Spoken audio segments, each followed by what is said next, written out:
Hello viewers and welcome to another installment of the Lord of the Rings The Card Game Progression Series. My name is Mitch. And I'm Matthew.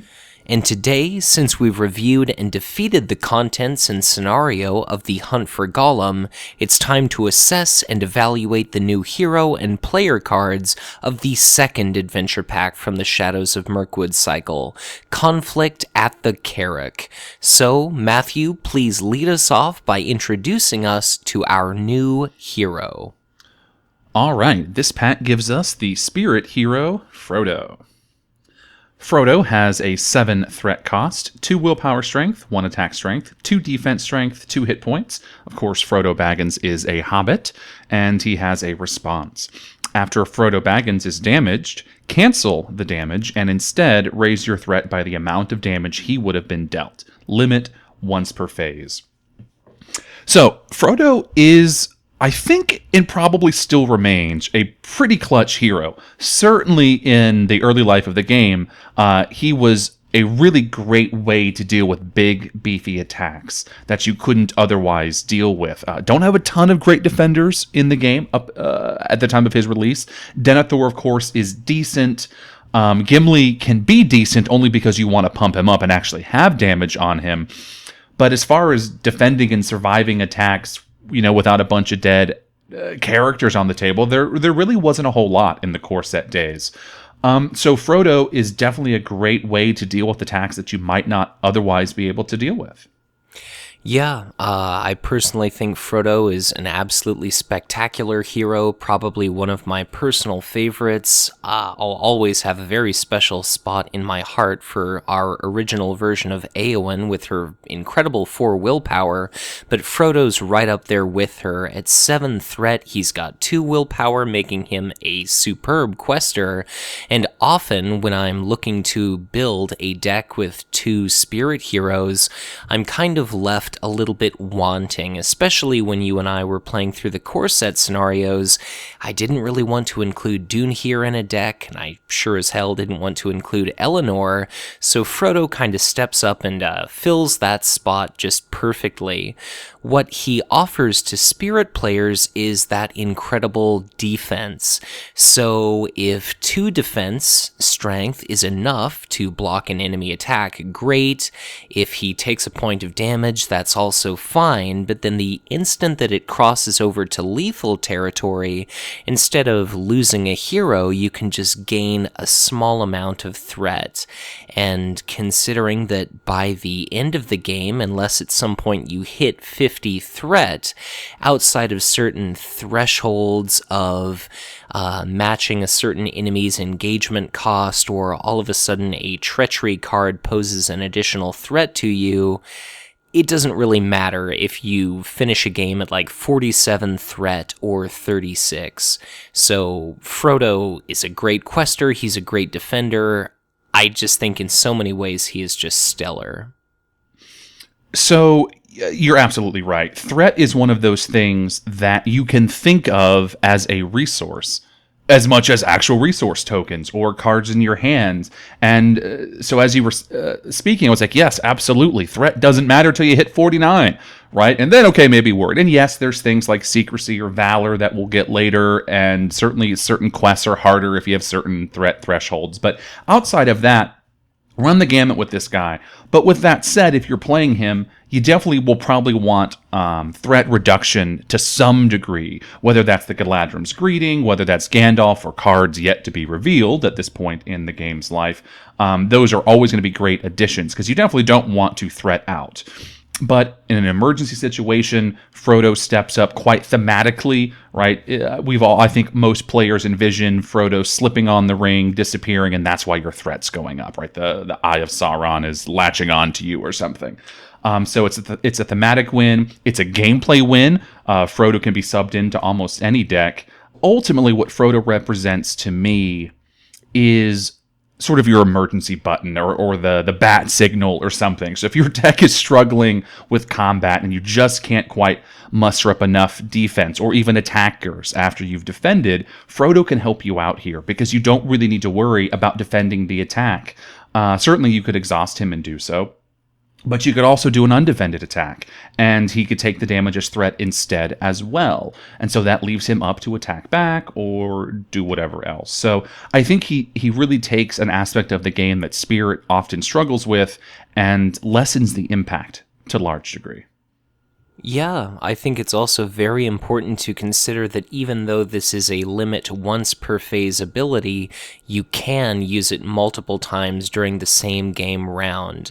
Like if you and I had committed some characters to the quest and we reveal a Dol Guldur Orcs. If Frodo himself is committed to the quest, we can choose him to be the recipient of their 2 points of damage, and instead of him being outright killed, we just gain some insignificant amount of threat. And then later, during that same game round, if he ends up taking lethal damage from an attack or being assigned lethal undefended damage, again, a small to significant threat gain could definitely be preferable to losing a hero. Just like you said, he can serve as a bit of a panic button. You and I were playing the other day, and I think you went to defend against an attack, and the shadow card was something along the lines of return an exhausted ally to your hand. So all of a sudden, an attack that you had blocked became undefended, and in that situation, Frodo would be great to receive that undefended damage, and again, you're not losing a hero. I do think that players should pay attention to what scenario they're going up against, whether or not they're deciding to use him as a defender, because sometimes he could fall prey to a 1-2 punch. Like if you have him defending and the enemy's attack strength would be enough to kill Frodo, if their shadow effect is something like deal 2 points of damage to the defending character, you can only trigger that ability once per phase, not twice. So something like that can easily destroy him, but he really makes up for the god-awful Hobbit trait character's stat line in so many different ways, and so long as you can control your threat, whether it's Gandalf, with or without sneak attack, like you mentioned Galadrim's Greeting, you could even have Wandering Took wander over to another player just to make sure that you can stomach some big nasty attack. And even if it is something like a hill troll swinging at you, maybe you only need to ingest that damage a single time, and then that's going to be enough, and then you can push through and do whatever it is that you want to do. And really the only other thing I have to mention is just because of the versatility of his ability, you can even use it in a situation like a treachery card dealing damage to all characters, and if you can use his response instead of feeling forced to use a test of will to preserve the life of a similar character, I just think Frodo is stellar, and although I will at some point stop, I can scarcely think of enough good things to say about this hero. Yeah, I will say that his utility has decreased significantly over the past couple of years. I don't really see players using this hero much, and I think that's in large measure because we now just have better defending options. Certainly with a new Spirit hero with 4 defense, almost relegates Frodo to the binder. He also, I think, deserves a new version as much as Bilbo does, but with that said, I still think he's a great hero. His threat cost is low, you can sub him in. He still quests for 2, I think that's reasonable. So I really don't have any negative affect towards this hero. I just don't think he's quite as useful as he was back in 2011, 2012. Sure, but fellow Frodo fans out there, rest assured the Hobbit trait does get a tremendous amount of development in time, so there will eventually be plenty of Hobbit synergy, plenty of Hobbit options, and even though Matthew from the future knows the modern-day card pool far better than I do, I certainly look forward to using Frodo Baggins quite a lot throughout the next many episodes of the Progression series. But Matthew, please introduce us to the first of our leadership sphere cards. Well, up next is another signal attachment, the 1-cost Dunedain Warning. It must attach to a hero, and the attached hero gets +1 defense strength, and it has the same action as the Dunedain Mark, which is pay 1 resource from attached hero's pool to attach Dunedain Warning to another hero. Well, don't have much to say here. Love Dunedain Mark, love Dunedain Warning. It's a cheap way to increase defense. You can pass it around the table. I've got it included in a current deck that I've been running for a few months here. So it's a cheap, easy way to increase defense in a sphere that's not tactics. What's not to love? I think this is a totally respectable card. In fact, the only complaint I can think to lodge about Dunedain Warning is just that, speaking to my personal playstyle, I'd rather be building decks that are really geared toward offense than defense, and though other players may feel differently, I just perceive chump blocking, at least in the early stages of this game, to be such an incredibly efficient tactic. For example, Snowborn Scout costs 1 leadership resource, the same as Dunedain Warning, and that can absorb a Nazgul attack totally, whereas maybe a character that I have Dunedain Warning attached to still ends up taking some damage. I think it's great that you can play multiple copies of this on a powerful defensive hero, like Denethor is immediately boosted up to 4 defense, you can get him up to 6 defense, and of course this has a sphere match with Aragorn, and as soon as he's a 3 or more Sentinel defender, that is absolutely superb. It sucks that defense isn't HP, so any direct damage kind of circumvents this defense boosting attachment entirely, but that is very scarcely found within the confines of the core set, the Shadows of Mirkwood cycle, and quite a ways beyond. And really, even though 1 may not seem like a very significant boost, depending on the scenario, it can make a huge difference. Like in Journey Along the Anduin, Gimli, if you have him defend against a hill troll, he lives with 1 HP to tell the tale.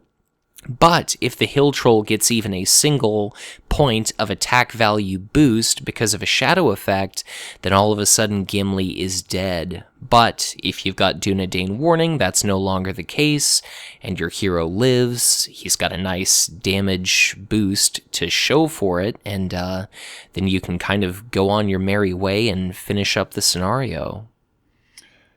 Yeah, I think I'll disagree with you a bit here in that I tend to feel a bit safer with better defenders than attackers. And where I'm coming from is that you have to defend in most cases before you attack, unless you're using cards like Quick Strike, for example.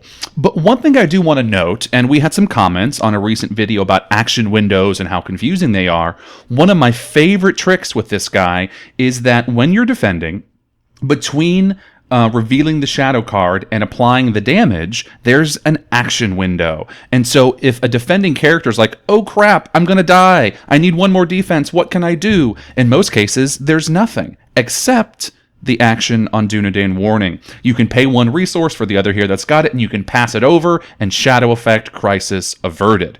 So it's a really nice trick that doesn't really apply to the mark, where there's not really action windows when you're tallying up your attack power. You had to do it ahead of time, of course. But here, you can kind of pass it around as needed. If you don't need it because the shadow's a dud, no worries. You get a nasty shadow you weren't prepared for, you do have that action window. So, Dunedain Warning, great card. I usually put both the Warning and the Mark in a deck. I think my current deck, though, only has the Warning. I love making my Sentinel defenders a little beefier. So, it's a really cool card. I think both are great. So, yeah, again, I don't have enough nice things to say about those 2 cards.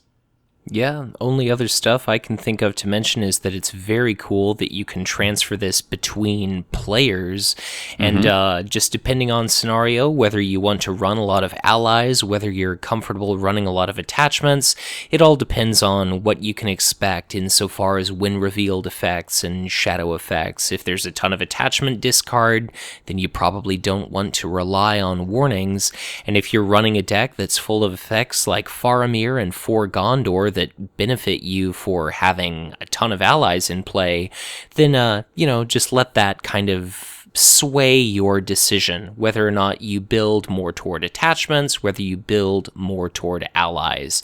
But what's next?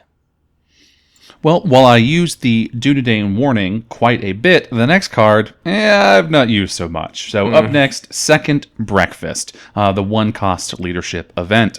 Action. Each player returns the topmost attachment from his discard pile to his hand. So I'll start with the positives. That'll be brief. Then I'll talk about the drawbacks. I do like that, much like Campfire Tales, this applies to every player in the game from 1 to 4.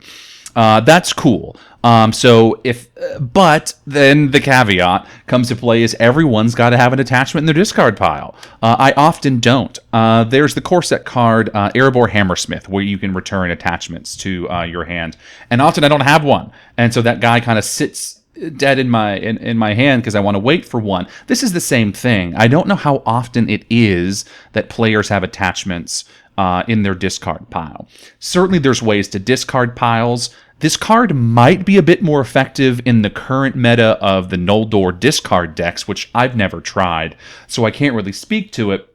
But there is a little bit more attachment hate for attachments in some scenarios. I can think of a Shadow, I believe. It might even just be a Treachery, where you have to pay 1 resource for every attachment you have, and if you can't do that, you discard them all, or something horrible. Yeah, it's really bad. So this might be a pretty good card for sideboarding. I've mentioned that phrase before.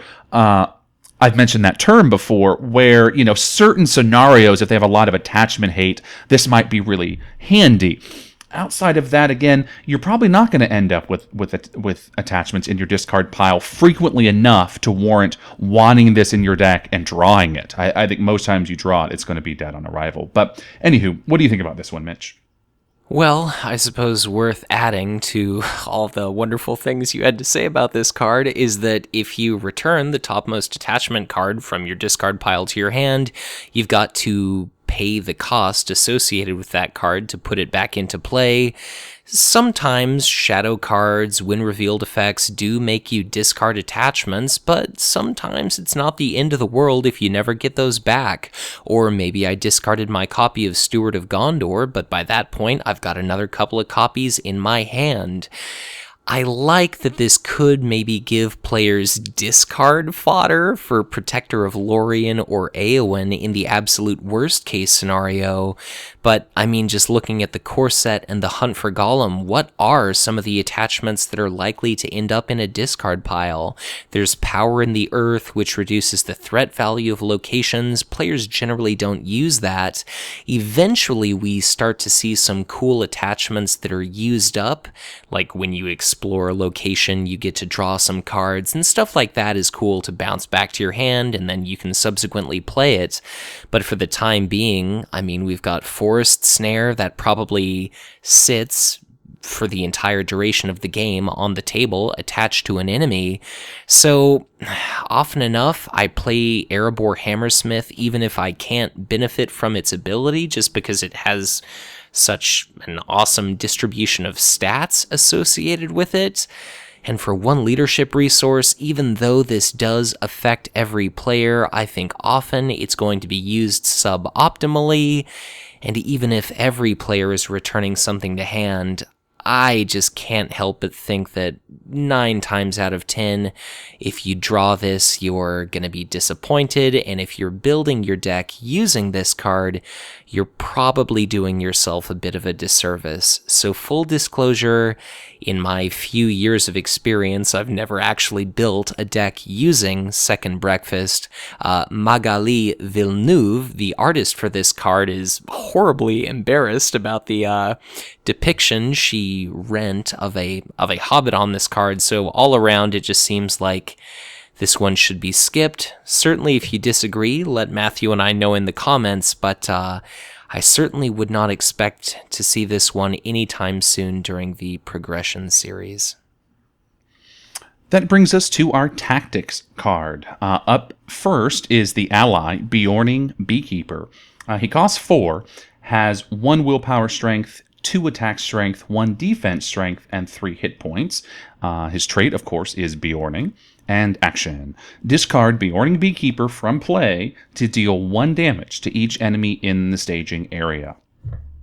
A couple weeks ago on the Grey Company podcast, my co-hosts and I were discussing power creep in the game, specifically in terms of allies.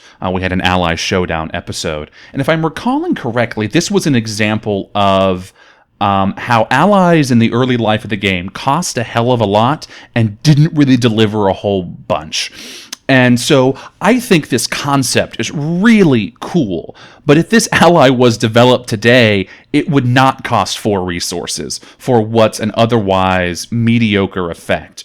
So certainly in some quests, particularly in Dwaro Delph, where you could be swarmed with orcs, this guy could be putting a lot of damage on the table, but his cost is almost prohibitive.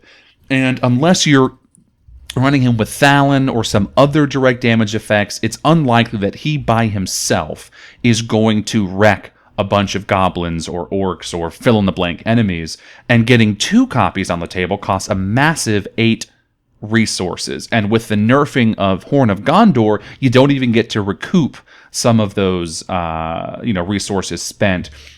I do like that he's got a point of willpower, but I'm not going to pay 4 for it. So, unfortunately, as cool and as fun as this would be to pull off in a game, just like it's really cool to pull off Beorn's ability from the core set, he costs 6, really hard to justify it. He costs 4, still difficult to justify it. He's just going to sit in your hand, I think, in most cases. And even if you get him on the table, the effect, I'm not sure it's worth the 4 resources.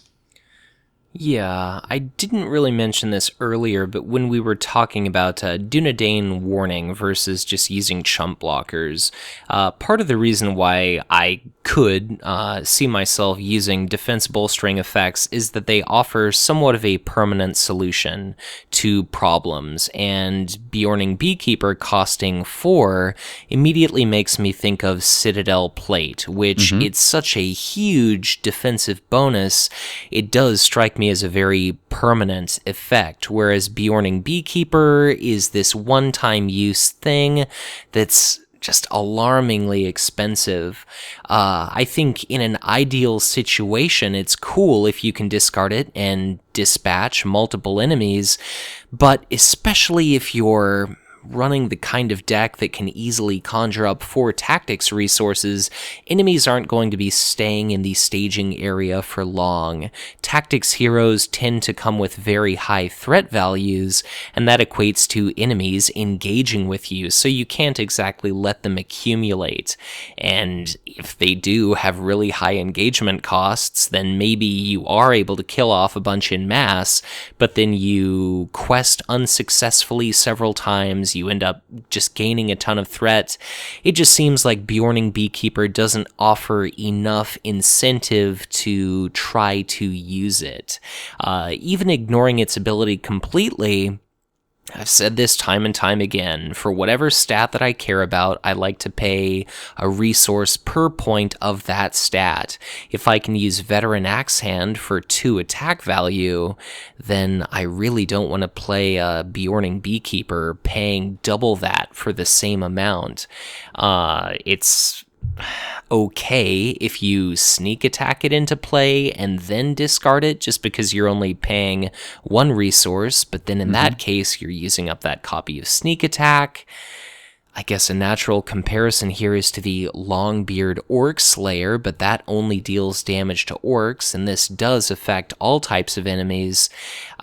So I suppose I'll just conclude this train of thought by saying, since you happen to mention taking advantage of action windows earlier, just wait until you have an opportunity between staging and quest resolution when you've revealed all of your encounter cards for that round to use this ability. So if you do manage to kill multiple enemies, you can decrease the threat sitting in the staging area as much as possible prior to comparing the willpower you'd committed to the quest to however much threat is sitting out there. So It's great if you can stack multiple direct damage effects, not just Thalon like you mentioned, but maybe he just sets you up to use Swift Strike and or Gondorian Spearman to kill enemies while you're defending, which prevents you from having to attack them. So you could use multiple copies of this character, but long story short, he's not doing enough and he is too expensive. Yeah, the final thing I'll say is that there is value in allies having multiple hit points. And by multiple, I really mean more than 2. When we get a little bit further on into Life of Game, we get a nasty keyword on enemies called archery, which basically are the enemies sniping at you with some arrows from the staging area, and you've got to distribute a certain number of points of damage amongst your characters. A lot of allies only have 1 or 2 hit points, and so the archery damage then can't really be spread out all that evenly, and your heroes end up taking the bulk of it, and that's bad news bears. So the few allies that do have 3 or more hit points do become clutch in certain scenarios. Now, do I think that completely redeems the Bjorning Beekeeper? No. Probably still not going to use him, but 3+ hit points a little bit later on in the game's life is really going to catch my eye. With that said, we're not there yet. Probably not going to be in my decks very often. Yeah, really, the only other things I can think of to mention is that it is noteworthy that this is a tactics ally with 1 willpower. I believe Bjorn was the only instance previous to this that we had seen, and he costs 6. And then you don't need to exhaust the Bjorning Beekeeper to take advantage of this ability. So maybe if some wargs or raider-type enemies attack you and then retreat, maybe you're just so frustrated dealing with those at that point that you do decide to discard 1 or more copies of your Beekeeper. But yeah, I don't think there is ever any Bjorning synergy that I'm aware of, so I see this guy as immediately skippable, and he doesn't get any better anytime soon. Up next, our final tactics cards of this adventure pack, the 0-cost attachment Borne Aloft. It has the trait Condition, and it attaches to an ally. Action: discard Borne Aloft from play to return attached ally to its owner's hand.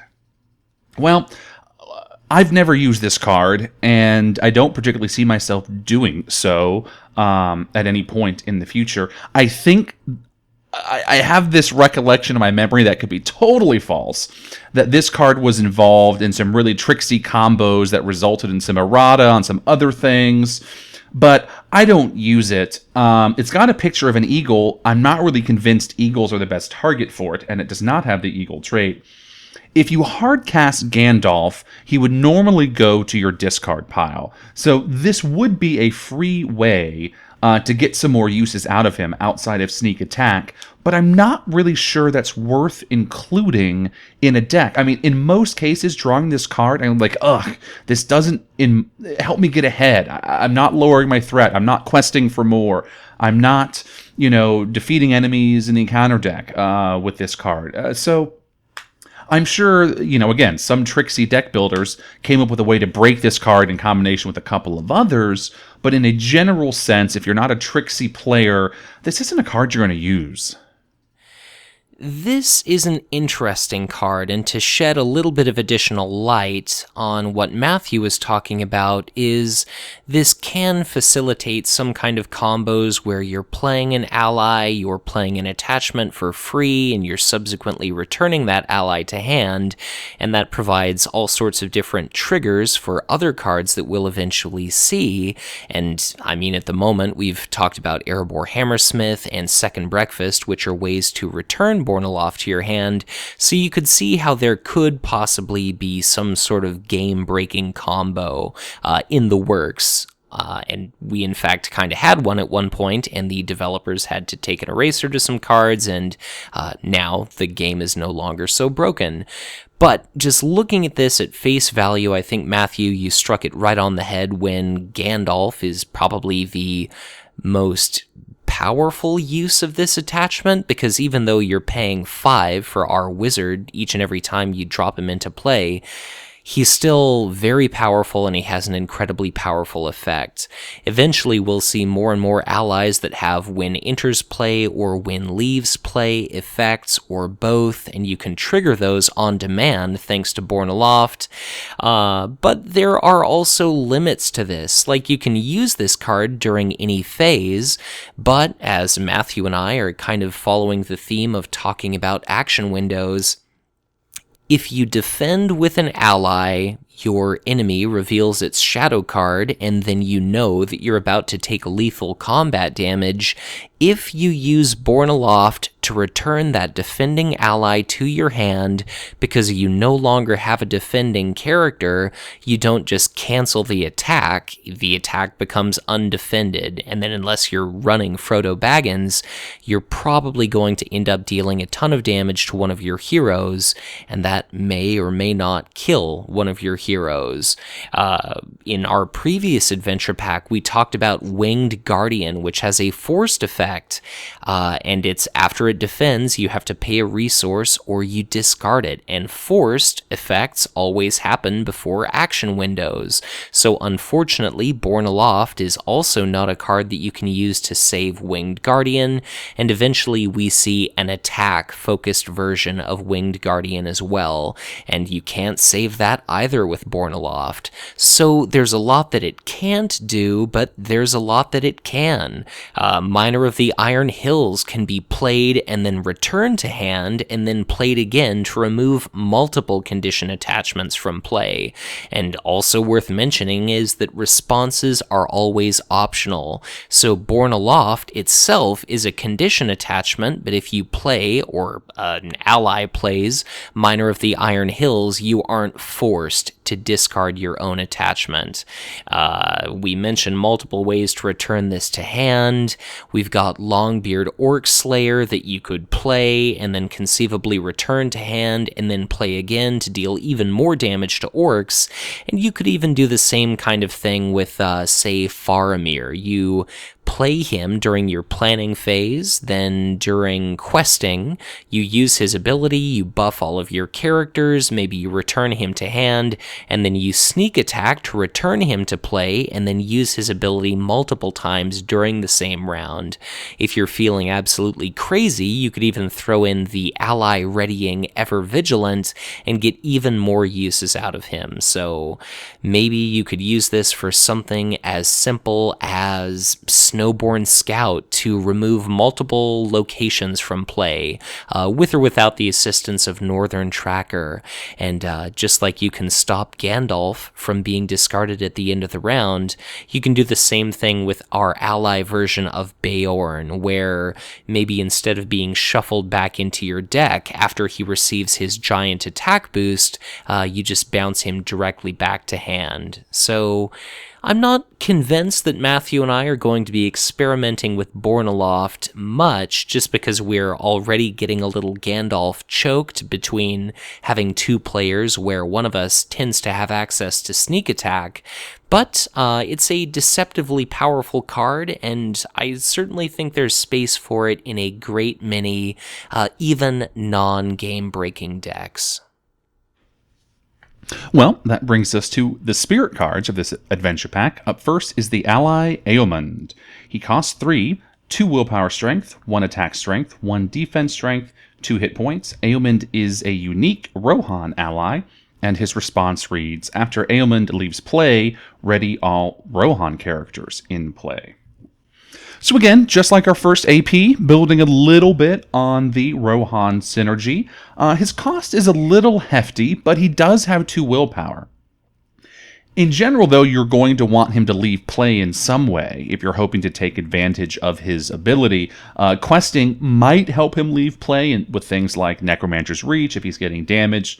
But in general, the easiest way for him to leave play would be something like defending against a bigger enemy. Although I suppose Born Aloft could do that for us, should we decide to use that card.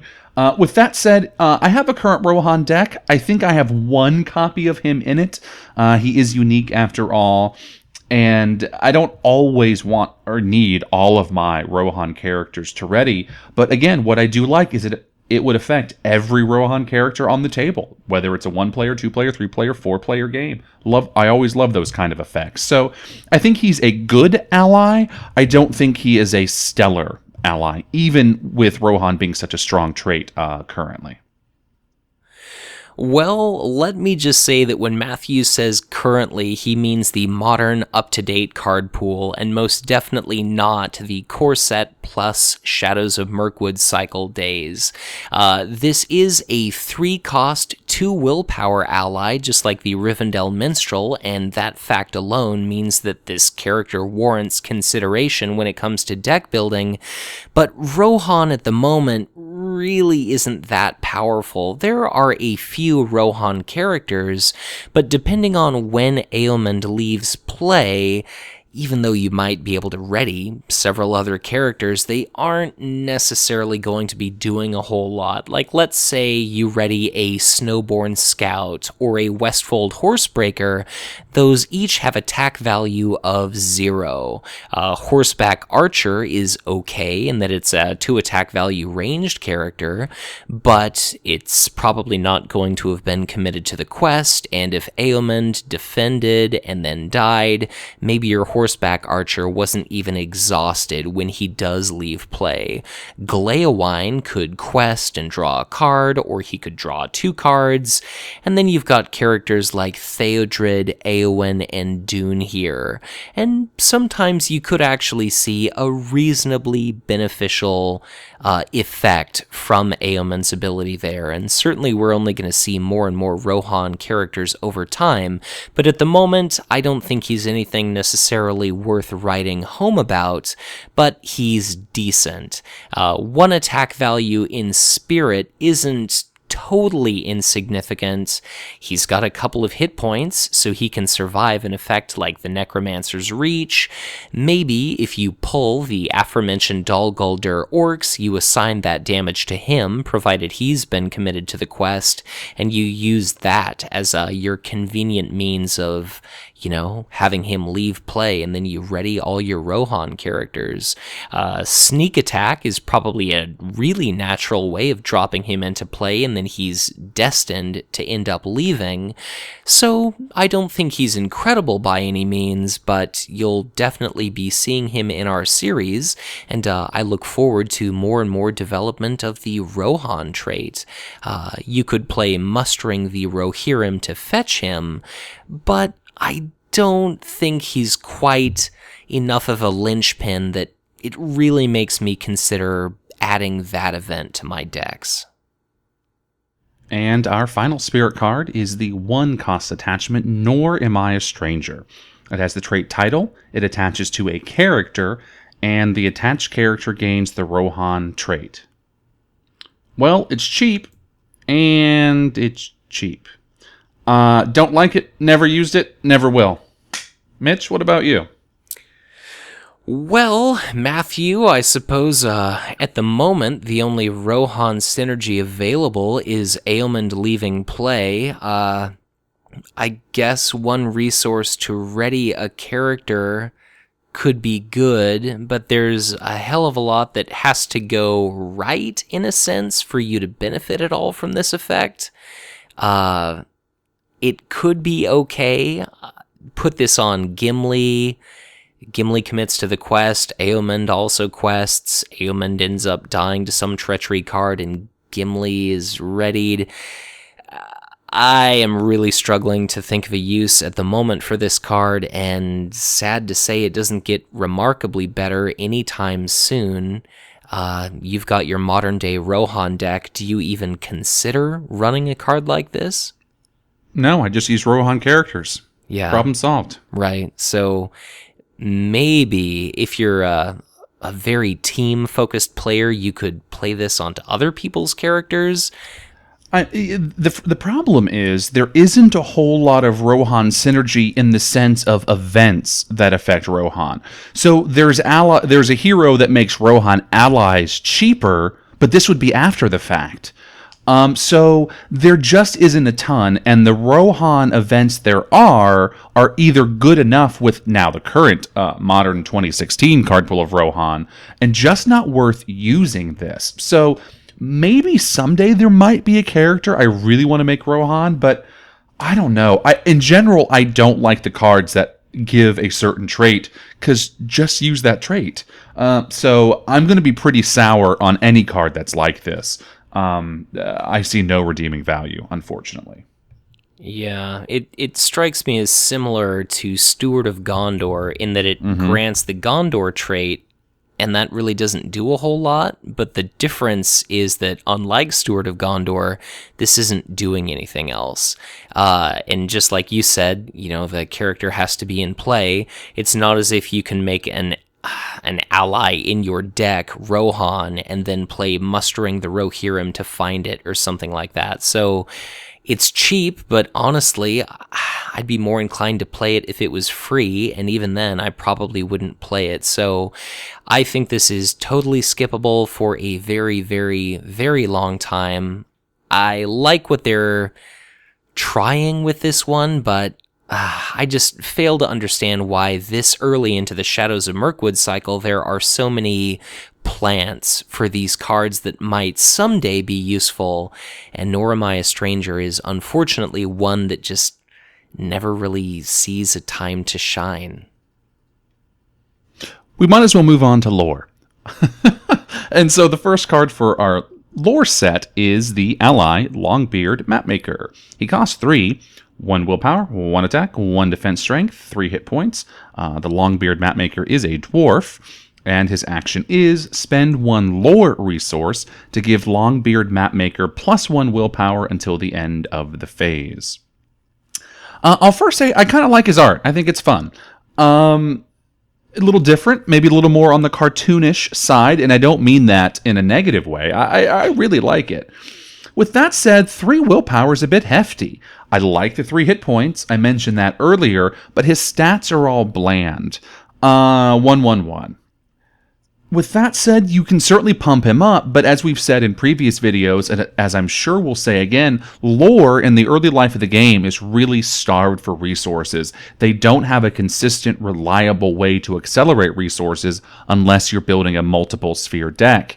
So in that case, once you've plopped him on the table for a whopping 3, you probably don't have a lot of lore resources sitting around. And if you do, there are still great lore effects like Secret Paths or Forest Snare that you might want to be saving those resources for. So do I like him? Yeah. Will he see play in our decks? Probably so, but he certainly has some drawbacks. Yeah, full disclosure, my personal favorite deck type is a dwarf deck, but even then, I'm not a huge fan of the Longbeard Mapmaker here. Lore just doesn't offer enough powerful stuff in the core and Shadows of Mirkwood days to really warrant running multiple lore heroes, and that means he's difficult to get into play, and even if you have him sitting out on the table, you're probably not going to have some giant wealth of lore resources with which to transform him into some formidable quester. I do like the fact that you can trigger his ability multiple times, and if you're generous with your Horn of Gondor, Steward of Gondor, and or Theodred, it's not like it's impossible to get a lot of lore characters onto the whichever player is controlling this guy, but it just seems like often enough you won't want to use his ability because you'd rather spend those resources on other powerful lore cards like Rivendell Minstrel that is the same cost, and it's always got 2 willpower, plus it fetches a song for you to maybe fix your spheres. Or you might search for a Daughter of the Nimrodel to do healing. I guess I'm just not impressed enough by this character to really include it in a deck unless I just don't have any better options. I will say this could be a lifesaver if you find yourself really close to the cusp of location lock, where you just need another 1 or 2 or 3 points to clear your active location to ensure that you quest successfully, or no matter what, don't quest unsuccessfully. It just seems like for what he offers statistically, he's way too expensive, and I would love some sort of permanent fix, just like I prefer Citadel Plate, and in some occasions I prefer, plus defense over allies. I would just frankly prefer like a higher printed willpower as opposed to some, pay as you go microtransaction style ally here. So I suppose the final thing I'll say here, and it is a positive, is this is an action. And again, our theme of action windows today, there is an action window between staging and quest resolution. So much like Aowen, if you find that you need a little bit of extra willpower, you can pay it if you need it. And if you don't need it, then fine. So it's another sort of way to control exactly how much you're spending at the quest. Sometimes you want to just break even. Sometimes you actually want to make progress. It kind of depends on the quest and the mechanics. But again, I agree with most of what you said, which is, in most cases, I want the static printed willpower as opposed to this more variable value. Yeah, and then the only other thing I will suggest is be sure to know the quest that you're going up against. If he's the only ally you're committing to the quest and you're afraid of some treachery card that's like remove all allies from the quest, then be extra certain that you wait to use his action until after you see what encounter cards you pull. But Matthew, what's our last lore card? It is the 2-cost attachment, a Burning Brand. This is an item, and it has to attach to a lore character. While attached character is defending, cancel any shadow effects on cards dealt to the attacking enemy. Wowza, is this a powerful card? It probably too powerful. So the early life of the game is really almost schizophrenic in card design. Cards are either ridiculously overpowered and have no limitations whatsoever, Steward of Gondor, a Burning Brand, or they're way underpowered and overcosted, a Bjorning Beekeeper, for example. So you don't even exhaust this attachment, you don't discard a card, you don't pay a resource, it just flat out negates any shadow effect, no matter how many shadow cards are on an enemy, for a measly 2 resources. I will say I don't see this card used as much as I did in the early life of the game, but again, still really, really powerful, probably too powerful. Such a great card if you are running lore. Denethor, again, being a great defender, it almost makes him able to defend almost anything that the encounter deck's going to throw at him. Yeah, I mean, lore also has healing, so this makes the player's math extraordinarily easy. Mm-hmm. If you put this on Denethor, he's got 3 defense, he's got 3 hit points. If an enemy is hitting you for 5, no matter what, you're going to be able to survive that. You could combine this with the likes of Dunedain Warning, so that you've got like a 4 or 5 or 6 defense Denethor. This is just crazy. You don't have to attach it to a hero, it's just a lore character. We're going to be covering an attachment in just a moment, another song that can confer a lore resource icon to a hero. So all of a sudden, that character is eligible to wield a Burning Brand. Matthew, you said it. It cancels any number of shadow effects. If you can use Unexpected Courage to ready the same character repeatedly, they could defend, cancel a shadow, defend, cancel a shadow, and you're saving over time not just resources, but also cards over multiple copies of a Hasty Stroke to cancel shadows. Really, the only unpredictable stuff that the encounter deck can throw at the players are, revealing cards during staging and revealing shadow cards, and this totally removes one of those elements. So this just strikes me as crazy. The only negative thing I can think of to say about this is that even though its power is absurd, I haven't used it a ton just because I still can't help but find chump blocking so incredibly efficient and cheap and easy in the early days of the game. But even once the scenarios start to get extraordinarily difficult, even a character as unlikely as Bilbo Baggins, just because he's got a couple points of defense and he's a lore character, can become an absolutely invincible defender thanks to cards like this one.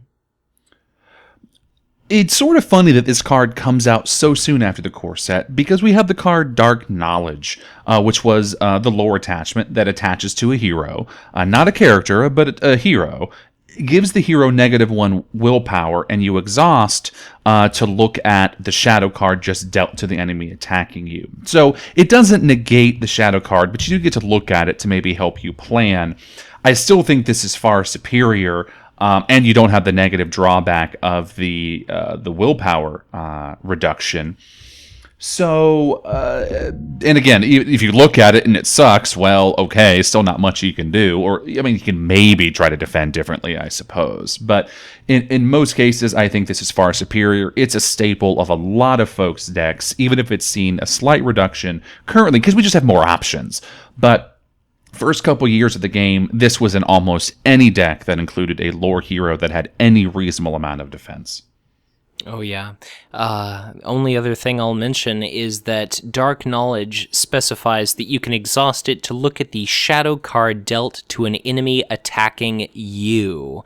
And it's a little bit counterintuitive, but the you refers to the defending player and not the defending character. So a Burning Brand cancels the shadow effects on shadow cards that the attached character is defending against. So if a Hill Troll is attacking Matthew and I am Sentinel defending the Hill Troll, its shadow effect will be canceled by a Burning Brand, but if I had Dark Knowledge attached to my Sentinel character, because that says, look at the shadow card just dealt to an enemy attacking you, the you would be referring to Matthew, and it would just be still like a total crapshoot. I wouldn't be able to check the identity of the shadow card before defending, so it's silly just how much better this is than Dark Knowledge, and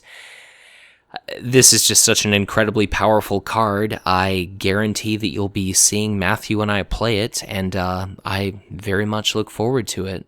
But, Matthew, this adventure pack just has one more card on offer, so what is our neutral?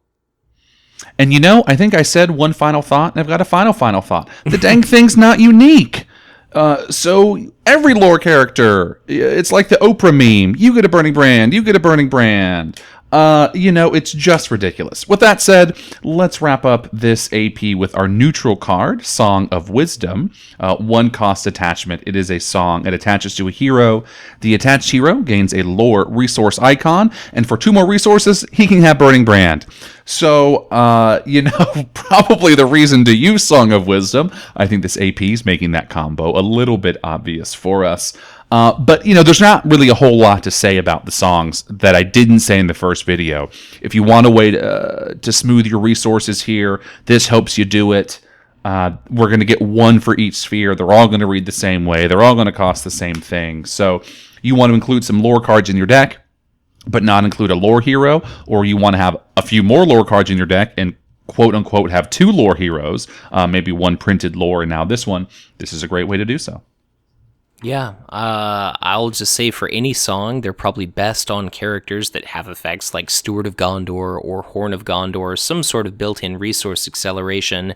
Rivendell Minstrel can fetch this for you, as it can any song. But apart from that, I mean, it's a card, so there's that. It costs a resource, but, it's not exactly setting you back much, and it can enable you to play a lot of expensive lore cards or trigger lore effects that you otherwise couldn't afford, like that Longbeard Mapmaker. All of a sudden it doesn't seem quite so impossible to gain a little bit of bonus willpower. Maybe you can even use that little combo, if you want to call it that, to, make sure that you can pass a quest phase a little bit earlier than you were expecting to, or squeeze out the extra few willpower between you winning a scenario this turn or it taking an additional round. This does not grant a printed resource icon, but often enough that does not make any difference whatsoever. So it's not exactly the most thrilling utility card in the world, but it's great that it's a card, and by all means, if you want to include more lore in your decks, then go ahead and knock yourself out. Play Song of Wisdom. But, Matthew, that brings Conflict at the Carrock to a close. We've now wrapped up our second Shadows of Mirkwood Cycle Adventure Pack. What are your overall impressions of all of the cards that we've talked about today?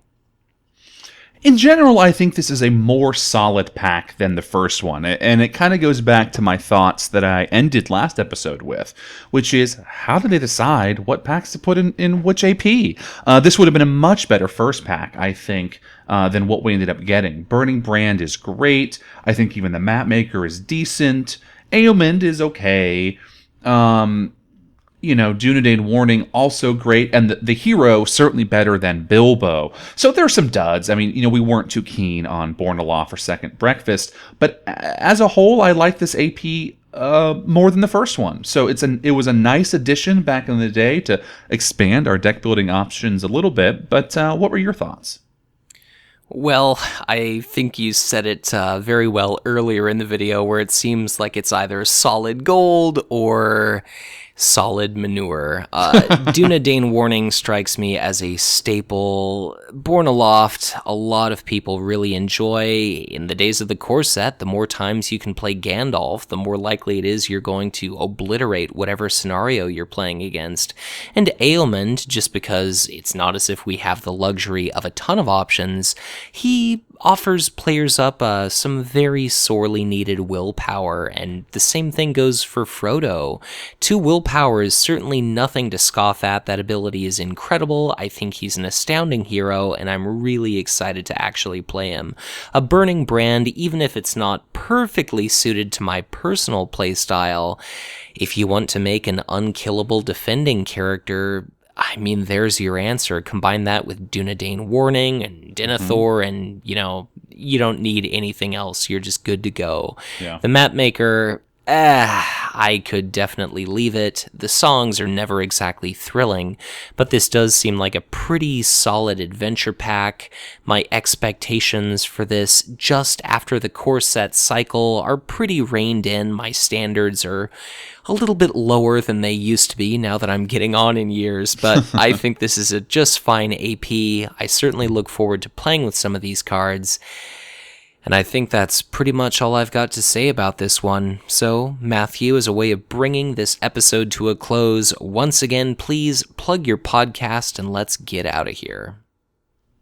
Well, if you've enjoyed my thoughts on these cards and really any card review video, I would certainly hope you check out the podcast that I happen to be a host of, where we talk about cards nonstop.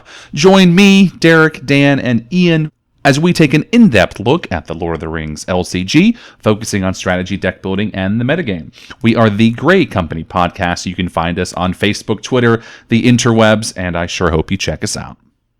Sounds good. So, as always, thank you so much for checking out another episode of the Progression series. Next time, Matthew and I are going to be taking on the Conflict at the Carrock scenario itself.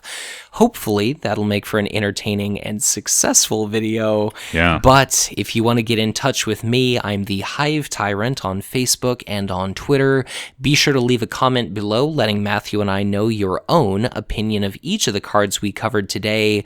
What was gold back in the day? What might be a little bit tarnished in the context of our modern card pool? And do you have a soft spot for any of these cards that Matthew and I weren't quite so fond of?